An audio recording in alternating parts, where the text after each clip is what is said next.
ఓం నమో వెంకటేశాయ. ఆధ్యాత్మిక నీతి కథా కదంబం అనగనగా ఓ కథకి స్వాగతం.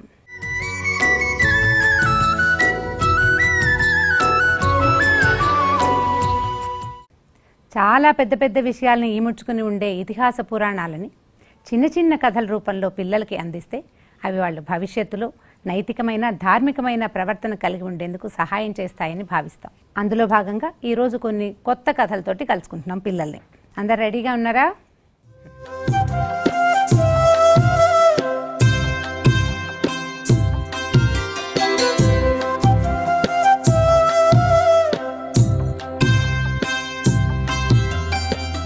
కథల్లోకి వెళ్లే ముందు గణపతి ప్రార్థన విందాం.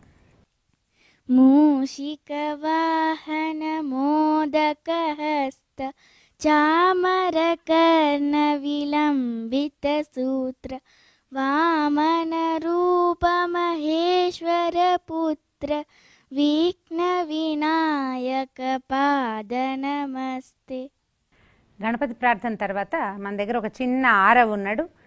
అతనితోటి మనం నమో శారద పాడిద్దాం. నమో శారద మాత, నమో శారద మాత, హే విద్యా బుద్ధి ప్రదాయిని, మా వీణా పుస్తక దారిని, భవభంజని మనోరంజని శారదా మాత. వెరీ గుడ్, బాగుంది. ఇవాళ పురాణ గాథల్లో మొట్టమొదటి కథ ఏం చెప్పుకుందామంటే సుకన్య కథ చెప్తాం.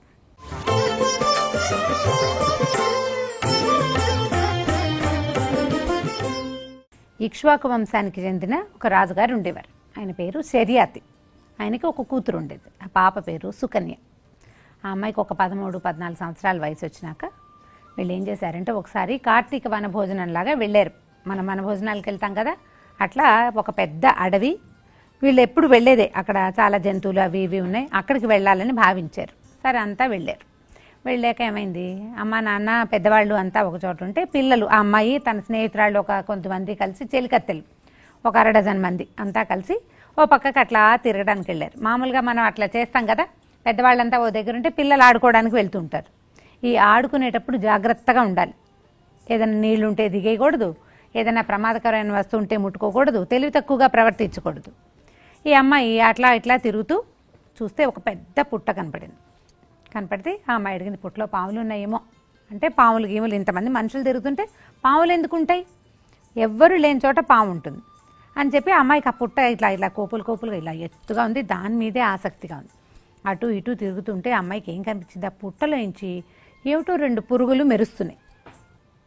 ఆ అమ్మాయి ఏమనుకుందంటే మన ఫైర్ ఫ్లైస్ ఉంటాయి కదా, మిణుగురు పురుగులు అనుకుంది. మిణుగురు పురుగు అనుకుని ఆ పురుగు ఆ మట్టిలో పుట్టమట్టిలో ఇరుక్కుంది. దాన్ని బయటికి తీసి ఆడుకుందామనుకుని 2 పుల్లలు తీసుకొచ్చింది. తెచ్చి 2 పుల్లలతోటి ఆ పురుగుల్ని ఇలా టచ్ చేసి ముట్టుకోబోయిందనమాట. పోయేసరికల్లా ఏదో గుచ్చుకున్నట్టయింది. అమ్మాయికి తెలిసింది దేంట్లోకో దిగిపోయినాయి పుల్లలు అని. గుచ్చింది. ఒక్కొక్క క్షణం అయ్యాక ఆ పుట్టలోంచి చిన్నగా డ్రాప్స్గా బ్లడ్ కారుతోంది. అడిలిపోయింది, ఏదో జరిగిపోతుంది ఇక్కడ, నేను ఎవరినో గుచ్చేసాను. అది పురుగు అయితే ఏం చేయాలి, ఎగరాలి. అది పురుగు కాదు, ఎగరలేదు, ఎవరికో ఏదో అయ్యింది, నేనే పొరపాటు చేశాను అనుకుని ఫ్రెండ్స్ అంతా కూడా చూశారు. అమ్మాయితో పాటు ఉన్నారుగా చెలికత్తెలు, ముట్టుకోక అందులో ఏముందో పద వెళ్ళిపోదామన్నారు. భయం వేసింది. పొరపాటు చేసేసరికల్లా భయం వేస్తుంది కదా. సరే వెనక్కి వచ్చేసి అమ్మ నాన్న దగ్గరికి వచ్చారు. అందరూ కలిసి ఇంటికి వెళ్ళిపోదాం అనుకున్నారు. బయలుదేరేసరికల్లా ఈ మొత్తం సైన్యంలో ఉన్న వాళ్ళందరికీ కడుపులో నొప్పి వస్తుందట. ఎవరో ఒకళ్ళకి కడుపులో నొప్పి కాదు, అందరికీ. ఎవరికి యూరిన్ పార్టీ రావట్లేదు, మలమూత్రాలు బంధింపబడ్డాయి. బాత్రూమ్కి వెళ్తే కడుపులో నొప్పిగా ఉంది, కానీ వాడికి యూరిన్ రాదు, మోషన్ అవ్వదు. మొత్తం అందరికీ, ఉన్న వాళ్ళందరికీ అదే సమస్య వచ్చేసింది. ఏదో అపరాధం జరిగింది, తప్పు జరిగింది, ఏం జరిగి ఉంటుంది అని వాళ్ళంతా ఆలోచించుకుంటున్నారు. ఆలోచిస్తుంటే ఈ సుకన్య చెప్పింది, నాన్న అక్కడ ఒక పుట్టు ఉంది, అందులో 2 పురుగుల్లాగా కనపడ్డాయి, నేనేం చేశానంటే 2 పుల్లలతోటి దాన్ని ఇలా పొడిచాను, అందులోంచి కొద్దిగా రక్తం వచ్చింది అని చెప్పేసరికల్లా రాజు హడిలిపోయాడు, ఏదో చేసేసింది ఈ అమ్మాయి అని చెప్పి. అందరూ మళ్ళీ పరిగెత్తుకుంటూ వెళ్ళారు ఆ పుట్ట దగ్గరికి. వెళ్ళి చూస్తే ఆ పుట్టలో ఒక మనిషి ఉన్నాడు. ఆ మిణుగురు పురుగులాగా కనపడ్డవి ఆయన కళ్ళు. ఈ అమ్మాయి ఏం చేసింది, ఆ కళ్ళని గుచ్చేసింది. కానీ గుచ్చేసరికల్లా మళ్ళీ బ్లడ్ వచ్చేస్తుందా? ఆయన ఒక మహా ఋషి. ఆయనకి కలిగిన బాధ వల్ల వీళ్ళందరికీ ఈ ప్రాబ్లం వచ్చింది, కడుపులో నొప్పి వచ్చింది. తమ చేసిన తప్పు వాళ్ళు తెలుసుకోవాలి కదా. సరే, అప్పుడు ఆయన ప్రార్థించాడు, అయ్యా తమరెవరో మహానుభావులు, దయచేసి మా తప్పు క్షమించండి అని అడిగితే ఆయన చ్యవనుడు అని ఒక మహర్షి. ఆయన నేళ్ళుగానో తపస్సు చేసుకుంటున్నాడు. ఆయన ఒక మట్టి ముద్దలా అయిపోయాడు. ఆయన మీద దుమ్ము ధూళి అవి ఇవి పడి ఓ మట్టి ముద్దలా అయిపోయాడు. ఆయన మీద నుంచి పుట్ట ఫామ్ అయిపోయింది. ఆయన కళ్ళు ఎప్పుడు తెరిచే ఉంటాయి, ఆయన చూడ్డు, కళ్ళు తెరిచి ఉంటాయి. కళ్ళు తెరిచి ఆ అమ్మాయిని చూడలేదు ఆయన. ఆ కళ్ళు అలా తెరిచి ఇట్లా లోపల ధ్యానంలో ఉంటాడనమాట. దాంతో బాగా బాధపడ్డారు. ఆయన కాళ్ళు పట్టుకున్నారు, మమ్మల్ని క్షమించండి, మా అమ్మాయిని క్షమించండి అంటే ఆయన ఏమన్నాడు, ఇన్నాళ్ళు ఏదో జపం చేసుకునేవాడిని, జపం భగ్నం అయిపోయింది, నా తపస్సు భగ్నం అయిపోయింది, ఇంకా అంధుడైపోయాను, కళ్ళు 2 పోయినాయి కదా, అంధత్వం వచ్చేసింది, నా గుడ్డితనం వచ్చేసింది, ఇంక ఇప్పుడు నేను ఎట్లా తిరుగుతానో, సరేలేండి మిమ్మల్ని క్షమించాను వెళ్ళిపోండి అన్నాడు.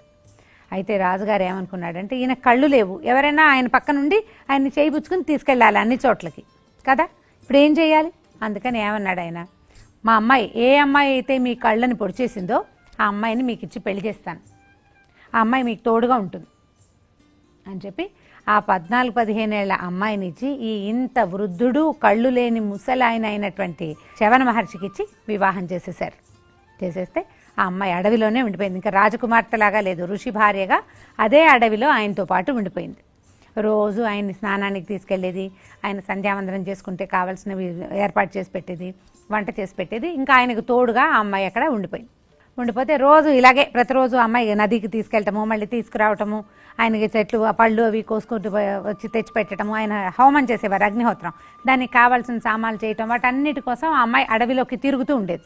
వంటకి సామాన్లు తెచ్చుకోవాలి కదా, కట్టెలు తెచ్చుకోవాలి, అవన్నీ ఆ అమ్మాయే తీసుకొస్తూ ఉండేది. అయితే అప్పుడు కాదు, ఇప్పుడు కూడా ఉంటారు అశ్విని దేవతలు అని 2 దేవతలు ఉన్నారు. మనకి చాలామంది దేవతలు ఉన్నారు కదా, వాళ్లలో ఈ అశ్విని దేవతలు ఎవరంటే సూర్యుని యొక్క కుమారులు.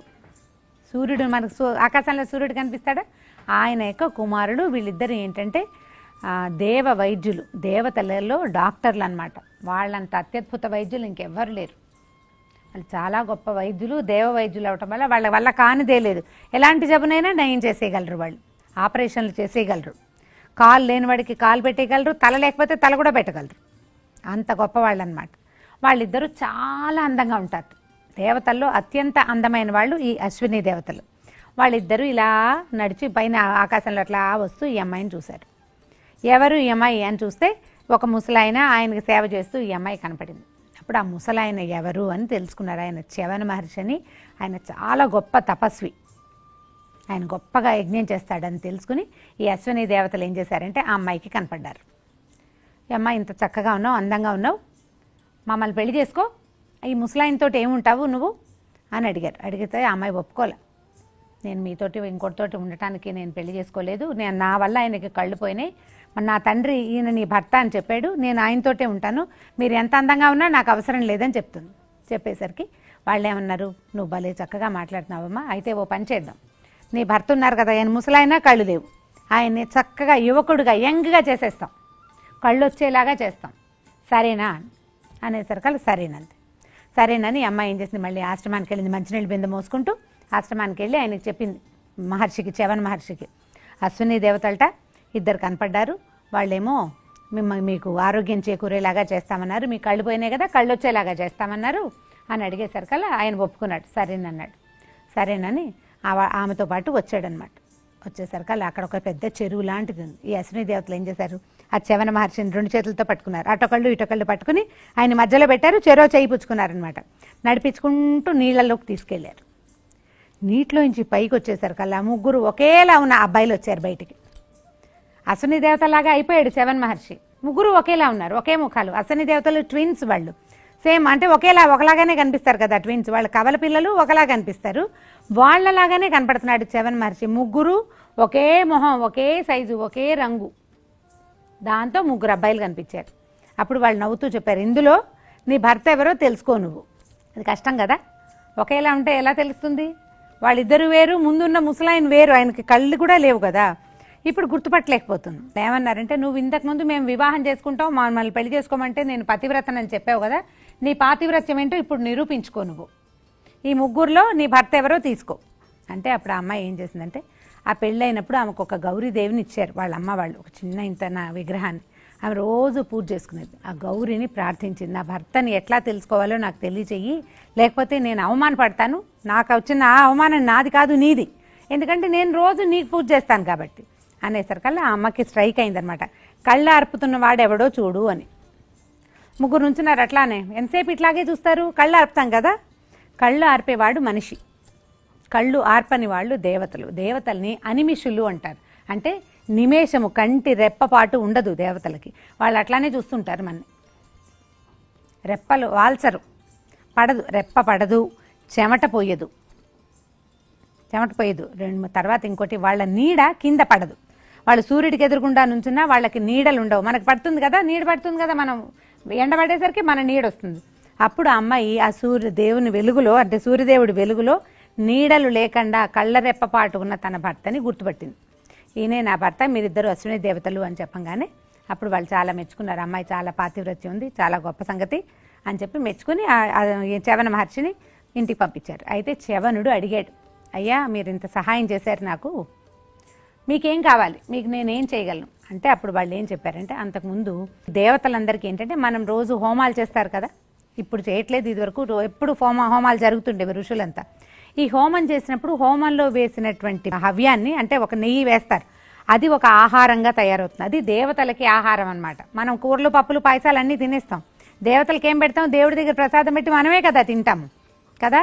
అందులో సూక్ష్మాంశ, దాని సారం ఒక చిటిక తీసుకుంటాడు దేవుడు, అంతకంటే ఇంకేం తీసుకోరు. దేవతలు తీసుకునేది ఏంటంటే ఈ హోమం చేసినప్పుడు అందులో వేసే నెయ్యిని వాళ్ళు తీసుకుంటారు. ఈ అశ్విని దేవతలు ఇంద్రుడితోటి ఏదో తగాదా వస్తే వీళ్ళకి హవ్య భాగం లేదంటే హోమంలో వేసే ఆహారం వాళ్ళకి అందకుండా పోయింది, కాబట్టి మాకు ఈ హవ్య భాగాన్ని ఇచ్చే యజ్ఞం చెయ్యి నువ్వు అని ఈయన అడిగారు. బార్టర్ సిస్టమే, ఈ వాళ్ళేమో ఈయన్ని ఎంగగా చేసి కళ్ళు వచ్చేలాగా చేశారు. ఈయన వాళ్ళకి హవ్య భాగాల్ని, హవిస్సులో భాగాన్ని ఇచ్చేందుకు ఏర్పాటు చేస్తానని ఆయన ఒక గొప్ప యజ్ఞం చేసి అశ్విని దేవతలకు కూడా అందులో భాగాన్ని ఇచ్చాయి. ఆ తర్వాత అశ్విని దేవతలు సంతోషంగా వెళ్ళిపోయారు. శర్యాతి మహారాజు వచ్చాడు ఒకరోజు కూతురుని చూసి వెళ్ళటానికి. ఆయన కూతురుని చూడడానికి వచ్చేసరికల్లా వాళ్ళకి ఏం కనపడాలి? ఒక ముసలాయన ఇట్లా కూర్చోవాలి దీనంగా, కళ్ళు లేకుండా జపం చేసుకుంటూ కనపడాల్సిన చోట ఒక చక్కగా తెల్లగా బ్రహ్మాండంగా ఉన్న ఒక అబ్బాయి కనపడేసరికి ఆయన ఆశ్చర్యపోయాడు. అయ్యోయ్యో మా కూతురు ఏంటి ఇలాగైపోయింది, ఆ ముసలాయన పంపించేసింది ఎక్కడికో అని చెప్పి ఆయన కంగారు పడుతూ పరిగెత్తుకుంటూ వచ్చాడు. కేకలేశాడు కూతుర్ని, నువ్వు గొప్ప రాజు కూతురివి, నువ్వు చాలా గొప్ప వంశంలో పుట్టావు అమ్మాయి, ఇలాంటి పని చేయొచ్చా? చ్యవన మహర్షికి కళ్ళు కూడా లేవు, నీ వల్లే ఆయన కళ్ళు పోయినాయి కదా అనేసరికల్లా అప్పుడు చ్యవనుడే ఆయన దగ్గరకు వచ్చి, అయ్యా మీరు కంగారు పడకండి, నేను చ్యవన మహర్షినే, అశ్విని దేవతల వల్ల నాకు ఇట్లా కళ్ళు వచ్చినాయి, ఆరోగ్యం చేకూరింది అని చెప్పి రాజుగారికి తనకిట్లా కన్యాదానం చేసినందుకు మీకు కుమారులు కలుగుతారు, మీకు కూడా మీకోసం కూడా యజ్ఞం చేశాను అని చెప్పి ఆ యజ్ఞ భాగాన్ని ఆయన చేతిలో పెట్టాడు. అప్పటిదాకా ఆయనకి సుకన్య తప్పిస్తే ఇంకా పిల్లలు లేరు, ఒక సుకన్య ఉంది. ఆ తర్వాత శర్యాతికి కూడా బోళ్ళంతమంది కుమారులు కలిగారు. ఈ సుకన్య వల్ల వాళ్ళ వంశానికి చాలా మంచి పేరు వచ్చింది. ఇప్పుడు చూడండి, ఈ కథలో 2 నీతులు ఉన్నాయి. ఈ అమ్మాయి ఏం చేసింది? ఎక్కడికో ఆడుకోవడానికి వెళ్ళింది. వెళ్ళినప్పుడు అన్నీ ముట్టుకోకూడదు. ఏదైనా చెట్టు దాని మీద ఏదో ఉంది వెళ్ళి ముట్టుకోకూడదు. తేనె పట్లు ముట్టుకోకూడదు. ఎక్కడైనా నీళ్లుంటే అందులోకి దిక్కకూడదు. ముళ్ళ చెట్లు అవి కనిపిస్తే వాటిని టచ్ చేయకూడదు. ప్రమాదకరంగా ఉంటుంది అడవిలో అని జాగ్రత్తతో ఉండాలి. పెద్దవాళ్ళు చూడకుండా అటు ఇటు వెళ్ళిపోకూడదు. ఆ అమ్మాయి చేసిన పొరపాటు అది కదా, అలాంటి పనులు చేయకూడదు మొదటిది. రెండోది, మనం ఏదైనా ఒక నిర్ణయం తీసుకుంటే దానికి కట్టుబడి ఉండాలి. అశ్విని దేవతలు వచ్చి మమ్మల్ని పెళ్లి చేసుకో దేవలోకానికి తీసుకెళ్ళిపోతానంటే వెళ్ళలేదు అమ్మాయి. మొదట పొరపాటు చేసింది, చేయకూడని పని చేసింది. తర్వాత చాలా జాగ్రత్తగా ఉంది, ఇంకా నేను ఎప్పుడూ పొరపాట్లు చేయను అని గట్టిగా నిశ్చయించుకుని ఉండటం వల్లే ఆ అమ్మాయికి ఇంత మంచి అవకాశం. భర్త ఆరోగ్యవంతుడుగా, కళ్ళు మామూలుగా అయిపోయినాయి, వాళ్ళ నాన్న కూడా సంతానం కలిగి, తర్వాత తమ్ముళ్ళు కూడా పుట్టారు ఆమెకి. కాబట్టి ఇలాంటి కథలు కనుక వింటుంటే మనకి కొంచెం కొత్త విషయాలు తెలుస్తాయి. కొత్త చోట్లకి వెళ్ళినప్పుడు అన్నీ ముట్టుకోకూడదు. ఓకే, బాగుందా కథ? పురాణ కథ వినేసాం, నీతి కథ చెప్తాం.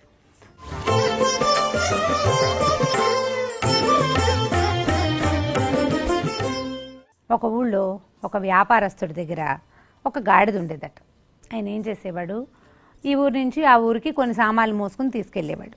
ఎవరికైనా మా సామాన్లు ఉన్నాయి ఆ ఊరు తీసుకెళ్తామంటే ఆ గాడిద మీద వేసి మోయించేవాడు. లేకపోతే తనే అక్కడి నుంచి ఏమన్నా కొనుక్కొచ్చి ఈ ఊళ్ళో తీసుకొచ్చి అమ్మేవాడు. పాతకాలంలో ఎలా ఉండేది, ట్రాన్స్పోర్టేషన్స్ ఉండేవి కాదు కదా, ప్రయాణపు సౌకర్యాలు లేవు. లేకపోవడంతో ఏదో ఇలా గాడిదలు గుర్రాల మీద ఇలా వస్తువులు తెచ్చుకునేవాళ్ళు. పైగా ఏంటంటే మన ఊళ్ళో ఏం దొరకదనుకో, ఎవరో ఒక చిన్న వ్యాపారి పై ఊరు నుంచే మన ఈ ఊళ్ళలో జనాలకు కావాల్సినవన్నీ మోసుకొచ్చి ఓ చోట పెట్టుకుని అమ్మేవాడు. షాపులాగా ఉండేది కాదనమాట, తాత్కాలికమైన కొట్లు. మనం ఏదైనా ఫలానాది అని లిస్ట్ రాసిస్తే అందరి లిస్టులు పుచ్చుకుని ఒకడే వెళ్ళి అన్ని సామాన్లు తెచ్చి వాళ్ళ మీద కొంచెం రూపాయో 10 రూపాయలు ఎక్కువ తీసుకుని ఇచ్చేసేవాడు. ఇలా నడుస్తూ ఉండేది. అయితే ఈయనకి వ్యాపారస్తుడి దగ్గర గాడిద ఉంది కదా, బరువులు మొయ్యలేక చచ్చిపోయేది అది పాపం. ఎంత బరువు వేసేవాడో దాని మీద.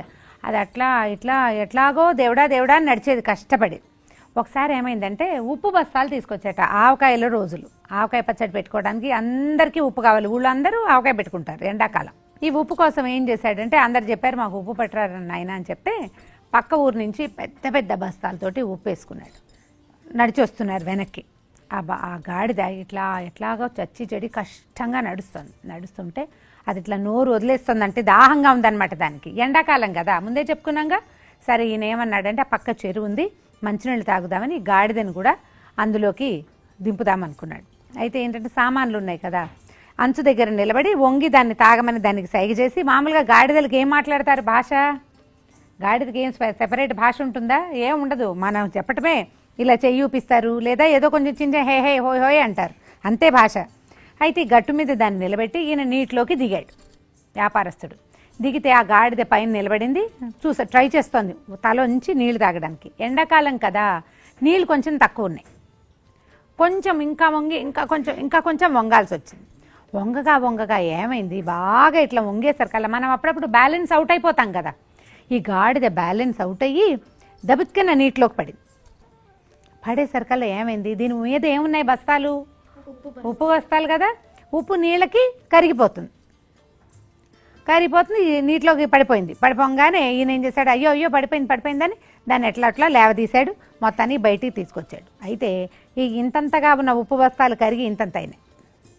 అంతకుముందు చాలా బరువు ఉంది, మెల్లిగా బరువు తగ్గిపోయింది. గాడిదనుకు అమ్మో భలే మంచి ప్లాను, నీళ్ళలోకి దిగితే బరువు తగ్గిపోతుంది. సరే ఒక 2 సార్లు 3 సార్లు ఇలాగే ఉప్పు తెచ్చాడు. ఇప్పుడు మొదటి రోజు ఇన్ని బస్తాలు వేసుకొచ్చాడు, సగం కరిగిపోయింది కదా, మళ్ళీ రెండోసారి మూడోసారి కూడా తేవాల్సి వచ్చింది, ఇంకా ఉప్పు చాలా కావాలి. అది ప్రతిసారి వగరుస్తున్నట్టుగా మొహం పెట్టి, దాహం వేస్తున్నట్టుగా మొహం పెట్టి, నీళ్ల దగ్గరికి వెళ్ళి పడిపోయినట్టుగా యాక్ట్ చేసి దూకేసి మొత్తానికి బరువు తగ్గించేసుకునేది. ఒక 3 సార్లు 4 సార్లు అయింది. ఆవకాయలు రోజులు వచ్చేసరికల్లా బాగా ఎండలు ముదిరిపోయినాయి. ఈ పచ్చళ్ళన్నీ పెట్టేసరికి కొద్ది రోజులు ఆయన ప్రయాణాలు మానుకున్నాడు, ప్రయాణాలు తగ్గించుకున్నాడు. సరే గాడిదకి కొద్దిగా రెస్ట్ దొరికింది. కొంతకాలం అయిన తర్వాత మళ్ళీ గాడిదని బయలుదేరి తీస్తే ఇప్పుడు ఏమైంది, కాలం ఎండాకాలం వెళ్ళిపోయాక వర్షాకాలం వస్తుంది కదా, ప్రజలకి పెద్దగా పనులు ఉండవు, బయట పనులే ఉండవు, అందరూ ఇళ్లలో కూర్చుని ఉంటారు. ఈ ఇళ్లలో కూర్చున్నప్పుడు ఏం చేస్తారు, వాళ్ళు దూది తెప్పించుకుని పత్తి రాట్నం వడికి దారాలు తీసి పెట్టుకుంటారు, ఆ దారాలతో బట్టలు నేసుకుంటారు. అందుకని వ్యాపారస్తుని అన్నారు, పత్తి పట్టుకురా ఈసారి వచ్చేటప్పుడు, పత్తి తెస్తే, పత్తి అంటే దూది కాటన్. ఇప్పుడు మామూలుగా మనకి దెబ్బ తగిలితే వేసేది కాకుండా బట్టలు నేసేది కొంచెం డిఫరెంట్గా ఉంటుంది. సరే అది అడిగేసరికల్లా ఎంత తెస్తానన్నాడు. సరే ఏం చేశాడు, వెళ్ళాడు, దూది బస్తాలు పెద్ద పెద్ద బస్తాలు వేశాడు. ఆ గాడిద ఈడుస్తోంది, మొయ్యలేకపోతోంది. ఏమనుకుంది, ఇది వరకు మనం నీళ్ళల్లో దిగినప్పుడు తేలికైపోయింది కదా, ఇప్పుడు కూడా అలాగే అవుతుంది అనుకుంది. అది నిజానికి వర్షాకాలం, దానికి దాహం వేస్తుందా, వేయదు. ఈయన ఏం చేశాడు, ఈ దూది బస్తాలు వేసి పైన 2 పెద్ద పెద్దవి గోను సంచులు కప్పాడు. కప్పుకుని చిన్న చినుకు పడితే తడిసిపోకుండా, ఎక్కువ చినుకులు పడితే ఎక్కడో చోట నుంచుంటారు, చిన్న చినుకు పడితే గోను బస్తాలు ఉంటాయి కాబట్టి సరిపోతుంది అనుకున్నాడు. అయితే ఇదేం చేస్తుంది, దాహం వేగిపోయింది. చల్లగా ఉంటే ఎవరికైనా దాహం వేస్తుందా, వేయదు. నీళ్ల వైపుకే లాగుతుంది. అతను ఇట్లా లాగుతాడు, అది అట్లా లాగుతుంది, అతను ఇట్లా లాగుతాడు, అది అట్లా లాగుతుంది. కాసేపు పైకి వదిలేశాడు, ఫోన్లే కాస్త నీళ్ళు తాగొస్తుంది. కానీ అదేం చేసింది, ఎప్పట్లాగానే వెళ్ళి చెరువు గట్టు మీద నుంచుని ఆ తర్వాత పడిపోయినట్టు నటించి ఢామని దూకేసింది నీళ్ళలో.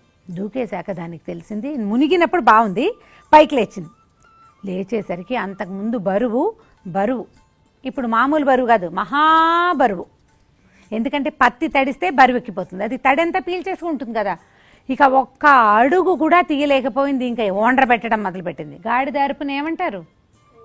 ఓండ్ర. ఈ ఓండ్ర పెడుతోంది. అదే ఈయనకు అర్థం కాలేదు. నీళ్లలో పడిపోయింది తెలుసుకున్నాడు. గబగబా వచ్చి చూసేసరికల్లా ఇంకేముంది, దాని మెడ సాగిపోతోంది ఆ బరువు మొయ్యలేక. అతను కూడా తీయలేకపోయాడు దాన్ని. అతని వల్ల కూడా కాలే, ఎందుకంటే అది చాలా బరువు ఎక్కిపోతుంది కదా. ఎలాగోలాగా ఆ గాడిద వ్యాపారస్తుడు చాలా కష్టపడి ఆ దూది బస్తాలను తీసుకొచ్చి బయటపడేశారు. ఉప్పు తడిసిపోతే కొంచెం ఆరబెడితే ఆరి కనీసం సగమైనా వస్తుంది. పత్తి తడిసిపోతే దాన్ని ఆరబెట్టడం మన వల్ల అయ్యే పని కాదు, పైగా అది వర్షాకాలం. ఏం చేస్తాడు? ఆ గాడిదని ఒక కర్ర తీసుకుని, నీకు తెలివితే ఎట్లా ఈ నీటిలో పడ్డావు, గాడిదకి ఏం అర్థం కాదు, కానీ ఆయన తిడుతున్నాడని తెలుస్తుంది కదా. ఏమని తిడుతున్నాడో బాగా తెలీదు, కొంచెం తిడుతున్నాడని అర్థమవుతుంది. బొట్టుగా తిడితే ఎట్లా, ఒక కర్ర పుచ్చుకొని టపా టపా కొట్టేసేసాడు. నీ వల్ల ఇదంతా నష్టం, వాళ్ళందరూ డబ్బులు ఇచ్చారు, ఈ డబ్బులన్నీ నేను నచ్చుకోవాలి, ఇంకోసారి నీ పని చేస్తావా అని కొట్టాడు. కానీ ఈ బరువుకి ముందే దాన్ని మెడ నడు నెప్పెడుతున్నాయి కదా, ఈ 2 దెబ్బలకి అది కాస్త నడ్డి విరిగి ఢామని కింద పడిపోయింది. చనిపోలేదు, బతికే ఉంది, కానీ ఇంకా అది బరువు ఎత్తడానికి పనికి రాకుండా అయిపోయింది. దాన్ని అక్కడే వదిలేసి ఊళ్ళోకి వెళ్ళి ఇంకో గాడిదని తెచ్చుకున్నాడు. ఆ తర్వాత ఆ గాడిదని తన ఇంటికి కూడా రానివ్వల. అంతకుముందు ఏం చేసేది, దానికి బాగుండేది కదా సెక్యూర్డ్గా, చక్కగా వెళ్ళి వ్యాపారస్తుడు వాకిట్లో కూర్చునేది. వాళ్ళు రాత్రికి అన్నం తినేసాక మిగిలిన అన్నం తెచ్చి ఒక గిన్నెలో అక్కడ పడేస్తే హాయిగా అన్నం తినేది, సుఖంగా ఉండేది. ఎండకి వానకి ఇబ్బంది లేకుండా వాళ్ళ ఇంట్లో కూర్చునేది కదా. ఇప్పుడు ఇంట్లో కూర్చునే వెసులుబాటు కూడా లేకుండా అయిపోయింది. చూడండి, దానికి అప్పచెప్పిన పని ఏమిటి, గాడిద పని ఏమిటి, అది చేయవలసింది బరువు మోయటం అంతే. అది ఇంకా ఏమీ చేయదు గాడిద, ఎందుకు పనికిరాదు, కేవలం బరువు మోయడానికి మాత్రమే పనికి వస్తుంది. ఆ పని చేసేస్తే సరిపోతుంది కదా. మన పనిని మనం సమర్థవంతంగా పూర్తి చేసేయాలి. గబగబా చేయలేకపోతే నిదానంగా అయినా చేయాలి. నువ్వు స్పీడ్గా నడవలేవు, అంత బరువు వేసుకుని గాడిద నిదానంగా నడుస్తుంది, అలాగే నడుచుకుంటూ పోతే పోయేది. ఒకసారి ఈజీ వే తెలిసిందని అన్నిసార్లు అదే ఈజీ వే ఎలా వస్తుంది? మొదట ఉప్పు కాబట్టి తేలికైంది, రెండోసారి పత్తి కాబట్టి దాని నడుము విరిగిపోయింది వృధాగా కదా. ఎప్పుడు కూడా ఇలాంటి పనులు చేయకూడదు. మనం నీతి కథల ద్వారా ఏం తెలుసుకుంటాం, ప్రత్యేకంగా ఏది చేయకూడదో అది క్లియర్గా మనకి తెలియజెప్తుంది ప్రతి కథ. ఈజీ వే ఎప్పుడూ వెతకూడదు.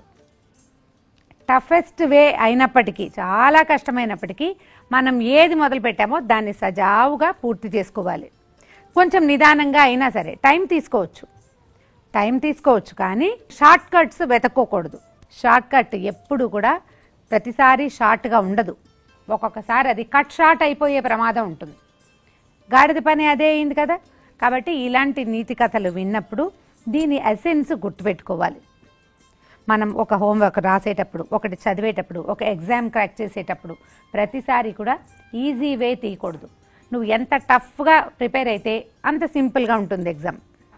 సింపుల్ క్వశ్చన్స్ ప్రిపేర్ అయ్యాం అన్నీ, ఒకవేళ టఫ్ క్వశ్చన్ వస్తే అప్పుడేం చేస్తాం? అందుకని ఎప్పుడు పెద్ద పని చేయాలి, చిన్నవి ఈజీగా చేసేయగలుగుతాం. ఓకే, బాగుందా కదా? రకరకాల నీతి కథలు వింటుంటామా? ఈ నీతి పద్యాలు కూడా నేర్చుకుంటే బాగుంటుంది. పిల్లల్లో ఎవరెవరికి నీతి పద్యాలు రావో వాళ్ళందరూ నేర్చుకోండి. మన దగ్గర బోలెడన్ని శతకాలు ఉన్నాయి. తెలుగులో వేమన శతకం, సుమతి శతకం, దాశరథి శతకం, ఇవన్నీ కూడా అంటే భక్తిభావాన్ని పెంపొందించే శతకాలు ఉన్నాయి, నీతి శతకాలు ఉన్నాయి. ప్రధానంగా నీతి శతకాలు నేర్చుకుంటే అవి జీవితానికి బాగా ఉపయోగపడతాయి. కొన్ని నీతి పద్యాలు కూడా విందాం. సాత్విక, నువ్వు చెప్పమ్మా. తల్లిదండ్రుల మీద దయలేని పుట్రుండు, పుట్టనేమి వాడు గిట్టనేమి, పుట్టలోని చెదరు పుట్టవా గిట్టవా, విశ్వధాభిరామ వినురవేమ. రామనామ సంకీర్తన ఎలా చేసినా రుచిగానే ఉంటుంది. ఏదైనా కొన్ని పాటలు నేర్చుకోండి, ఆ పాటని పాడుతూ ఉంటే కీర్తన చేసిన ఫలితం, అంటే సంకీర్తన చేసిన ఫలితం చక్కగా లభిస్తుంది. ఒక రామనామ కీర్తన విందాం. సరేనా అక్షిత, నువ్వు పాడమ్మా. రామ రామ రామ రామ రామ నామ తారకం, రామకృష్ణ వాసుదేవ భక్తి ముక్తిదాయకం, జానకీ మనోహరం సర్వలోకనాయకం, జానకీ మనోహరం సర్వలోకనాయకం, శంకరాది సేవ్యమాన పుణ్యనామ కీర్తనం, శంకరాది సేవ్యమాన పుణ్యనామ కీర్తనం, రామ రామ రామ రామ రామ నామ తారకం, రామకృష్ణ వాసుదేవ భక్తి ముక్తిదాయకం. ఈవేళ పురాణ కథ, నీతి కథ విన్నారు కదా. మరిన్ని కొత్త నీతి కథలు మరియు పురాణ గాథలతోటి మళ్ళీ కలుసుకుందాం. ఓం నమో వెంకటేశాయ.